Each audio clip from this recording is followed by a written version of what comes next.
Honwoo saat ini sedang kesal memberitahu jika alasan kenapa ia memilih Tel Accounting dibanding firma lainnya. Dirinya hanya ingin mengetahui soal laporan keputusan likuidasi Habit Konstruksi.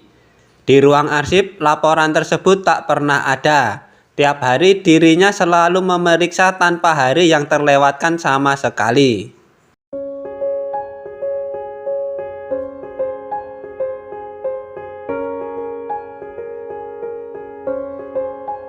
Di sebuah bar, Lee Chan-ju telah marah besar karena sekali berahli akuntan tak bisa mencegah dirinya yang menuliskan sebuah nominal uang yang sangat besar dan hanya menontonnya saja.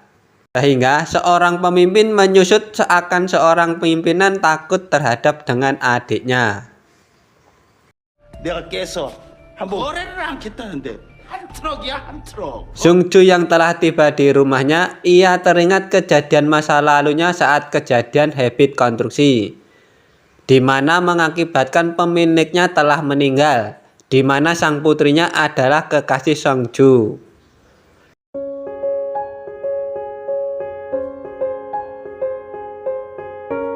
Tiba-tiba penyakitnya pun kambuh dan Sung-ju pun terjatuh pingsan. 깼어? 이건 너한테 있지. Berlanjut di mana Honwoo berpikir keras. Sebuah firma akuntansi berpikir dari sudut pandang kreditur dan memutuskan apakah akan menutup sebuah perusahaan yang berutang tetap buka ataupun menutupnya. Kenapa Tel Accounting menutupnya? Dan Sung-ju menulis laporan seperti itu terhadap Habit Konstruksi. 뭘까? Kemudian Hyung-woo yang menemui wakil presidir telah diberitahu jika ada orang yang berkata jika Hyung-woo bergabung dengan meja yang telah diatur oleh orang lain dan menerima pujian untuk menjadi seorang partner. Namun orang tersebut sudah ditegur oleh wakil presidir. Dan demi ayah Hyung-woo, wakil presidir akan menjadikan Hyung-woo seorang partner. Akan tetapi Hyung-woo berkata, jika Sung-ju lah yang harus dipuji karena kesepakatan kredit bermasalah.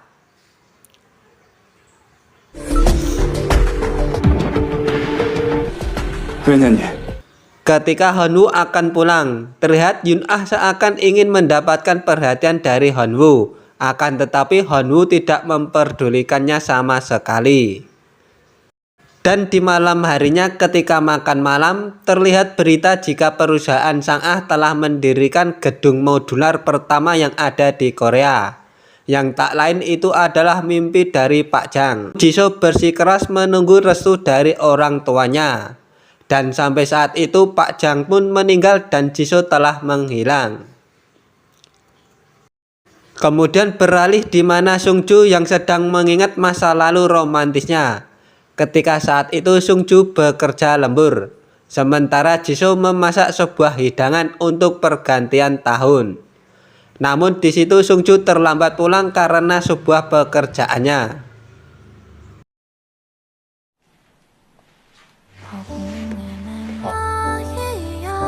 어쏘가 다 그렇지. Lalu di ruang arsip, Honwoo terkaget dengan kedatangan Sung-ju dengan hidungnya yang mimisan. Di situ Sung-ju memberikan sebagian laporan likuidasi Habit Konstruksi. Sung-ju memberikan tugas itu kepada Honwoo untuk mengecek implementasi Somatex perusahaan yang menjalani walkout. Sebagian laporan akan diberikan jika Honwoo sudah bergabung dan bekerja sama dengan tim Sung-ju. 너도 그럴까? 근데요. Di keesokan harinya, wakil presidir memberikan arahan jika Somatex dan Bank Jisan adalah klien utama Tel Accounting, di mana Han Sung-ju bergabung di dalam proyek tersebut dan ditunjuk sebagai penanggung jawab. Namun di situ Hyung-woo meminta ditaruh sebagai manajer bantuan. Lalu terjadi tawar-menawar antara Hyung-woo dan wakil presidir. Hyung-woo memberitahu jika HK Private Equity perusahaan berteknologi luar biasa ingin mencari Somatex karena keuntungannya sangat besar jika melakukan penjualan perusahaan lewat walkout daripada menjaga tetap hidup. karena dengan hal itu bisa membantu wakil presidir menjadi pimpinan tel accounting. Orang akan banyak yang memilih jika di kantong saku mereka diberi uang banyak. Setelah itu Hyungwoo mengawasi Jin Tae-soo pimpinan Bank Jisan. Hyungwoo berharap negosiasinya dengan Jin Tae-soo berjalan lancar agar ia mau melepas Somatex ke tangannya, yang mana Jin Tae-soo masih ingin mempertahankan dan melindungi Somatex. 보내신 거 아닙니까? 뭐? 빚 갚을 때까진 저희가 해결해드리죠. 아닙니까? Sementara Sung-ju memimpin rapat untuk membagi tugas dan menginstruksikan kepada anak buahnya agar selalu memantau Somatex agar mau menepati janji ketika melakukan walkout. Dan jangan melupakan masa depan perusahaan ini yang sudah bergantung pada kita. Di lain sisi, Jung Jae-ji, direktur Bank Jisan, melakukan sebuah pertemuan dengan Hyungwoo, yang mana ia yang menyuruh Sung-ju untuk mengecek implementasi Somatex. Namun ia malah mengkhianati Sung-ju hanya untuk berlabuh pada Hyungwoo. Kemudian ketika rapat usai, Sung-ju memberi sebuah upah kepada Hyungwoo. Upah tersebut berupa laporan likuidasi habit konstruksi. Kemudian saat kunjungan di perusahaan pencetak beton 3 dimensi, tak sengaja melihat Yun-ah dan seorang pegawai sesi tanya jawab. Teringat masa lalunya ketika Pak Jang memberi penjelasan. Namun secara percaya diri Yun-ah menasihati Hyungwoo agar tetap fokus dalam bekerja, walaupun sedang menyukai seseorang di kantor.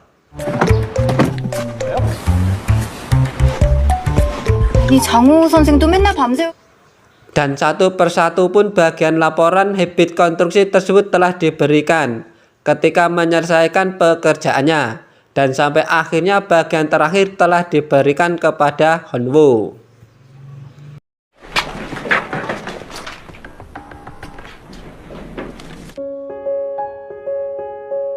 Hyungwoo pun mempelajarinya di rumah dan menemukan sebuah kode batang.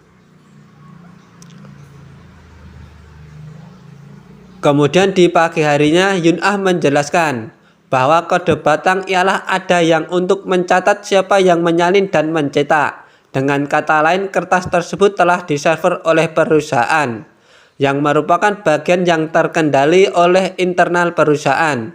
Jadi jika dokumen internal telah bocor dan menyebabkan masalah, maka kita harus mencari tahu siapa yang harus bertanggung jawab.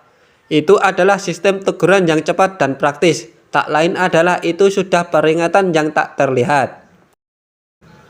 Kemudian Hyungwoo pun mendatangi Sung-ju untuk meminta penjelasan kenapa laporan likuidasi ada 2 macam dicetak berbeda. Yang satu laporannya terdapat kode batang, sementara yang satunya tidak memiliki kode batang. Entah yang menulis dan yang mencetaknya adalah partner, ataupun disetujui oleh partner.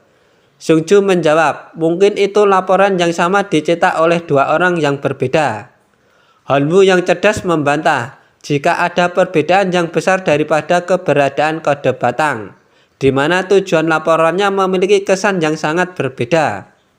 Hyungwoo menyimpulkan jika laporan tersebut berkebalikan, di mana habit konstruksi harus ditutup namun mereka tidak boleh ditutup. Di mana laporan habit konstruksi dilarang tutup telah ditulis terlebih dahulu. Kemudian tanpa alasan yang tidak diketahui, laporan beralih jika habit konstruksi harus ditutup. Jika bukan karena laporan ini, semua tidak akan pernah terjadi. Sung-ju pun menjawab, jangan ajukan pertanyaan yang bisa diajukan oleh semua orang. Cari jawaban yang tak bisa diberikan oleh orang lain. Berlanjut, Sung-ju menemui sang ayah. Sang ayah menyimpulkan jika Somatex telah dijual dengan alasan nilai walkout mereka sangat rendah. Namun sebagai penanggung jawab proyek, Sung-ju telah membantah karena laporan menunjukkan sebaliknya dan menanyakan siapa yang menjual dan menutupnya. Dan tak lain, strategi ini telah terulang seperti nasib habit konstruksi di masa lalu, di mana Sung-ju menulis laporan dengan nilai tinggi, namun telah ditukar sang ayah dengan likuidasi demi keserakahannya sendiri.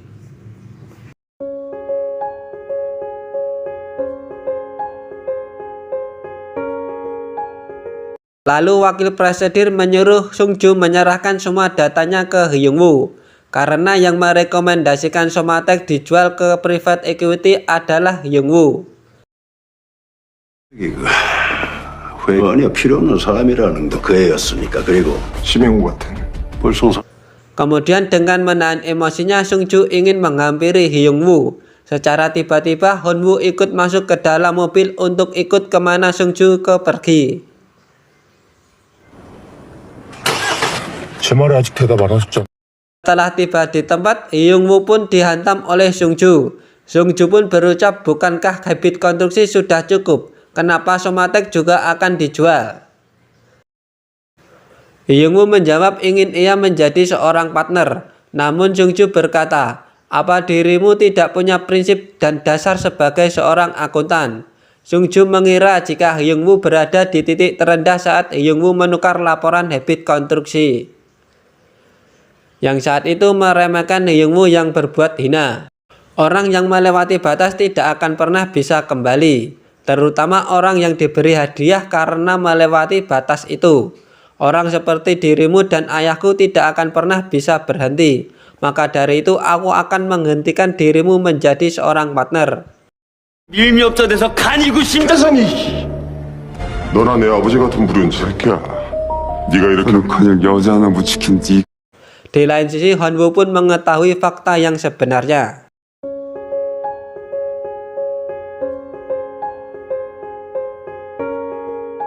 Di pagi harinya di atas gedung, Sung Ju memberikan Hyun Woo sebuah laporan asli yang telah ia tulis. Sung Ju pun berterus terang, jika kemarahanmu itu tidak memiliki kekuatan.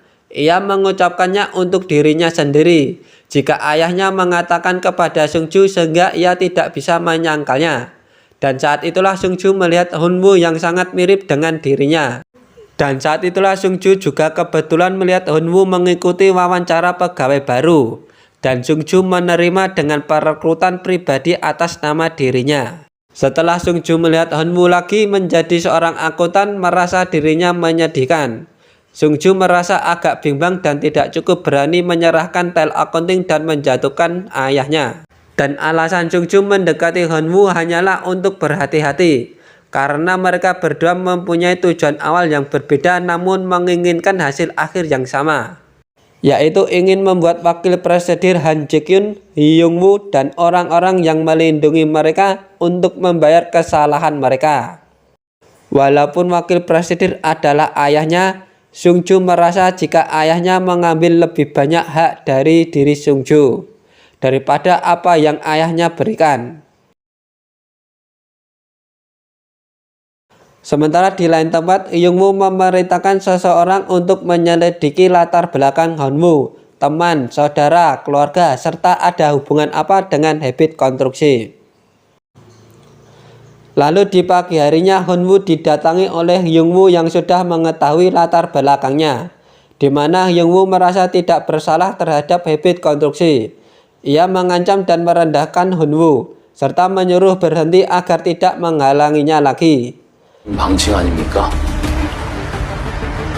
마음먹은 대로 다 할 수 있어. 것 같으냐? Kemudian di saat terpuruk datanglah Hyun Woo.